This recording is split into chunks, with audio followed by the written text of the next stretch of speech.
का जो हमारा टॉपिक है वो है फॉर लूप से रिलेटेड।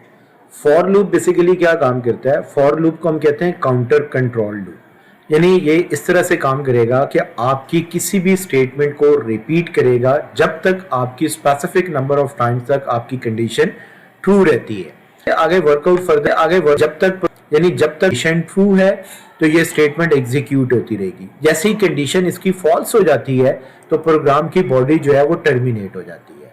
अब इसका जो सिंटैक्स है, सिंटैक्स में अगर आप गौर से देखें तो सबसे पहले हम इसके अंदर जो है फॉर लिखते हैं। उसके बाद आपने वेरिएबल को इनिशियलाइज करना होता है। वेरिएबल इनिशियलाइजेशन सिर्फ एक दफा एग्जीक्यूट होती है। फिर आपकी कंडीशन चेक होती है। कंडीशन अगर ट्रू होती है तो स्टेटमेंट प्रिंट होती है। स्टेटमेंट प्रिंट होने के बाद आपके पास ऑपरेटर में वैल्यूज इंक्रीज होती हैं या डिक्रीज होती हैं। फिर आपकी कंडीशन चेक होती है।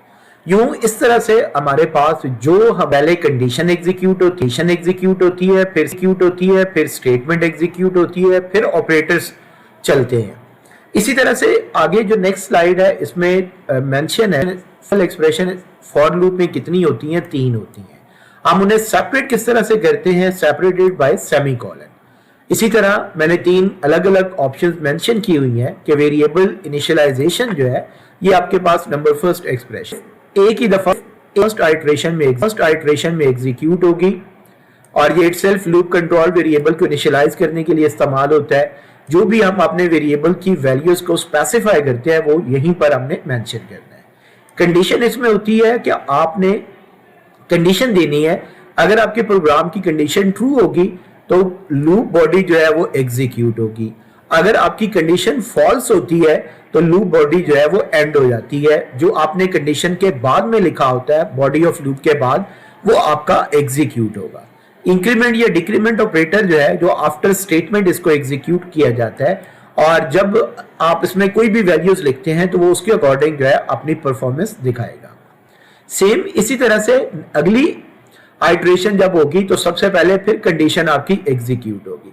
कंडीशन ट्रू होगी, फिर बॉडी ऑफ स्टेटमेंट एग्जीक्यूट होगी, फिर आपका इंक्रीमेंट डिक्रीमेंट पार्ट जो है वो एग्जीक्यूट होगा, फिर आपकी कंडीशन चेक होगी। और ये प्रोसेस कब तक चलता रहेगा? जब तक आप रहेगी। जैसे ही कंडीशन फॉल्स होती है प्रोग्राम इमीडिएटली जो है वो टर्मिनेट हो जाता है। इसी तरह से एक क्वेश्चन है, write a program to print 1 to 5 counting. आपने सबसे पहले इसमें प्री प्रोसेसर डायरेक्टिव ऐड कर लेना है। आप देखिए मैंने फॉर में एक वेरिएबल डिक्लेयर किया a की वैल्यू 1। इट मींस के नेक्स्ट मैंने कंडीशन मेंशन की a lesser than equal to 5।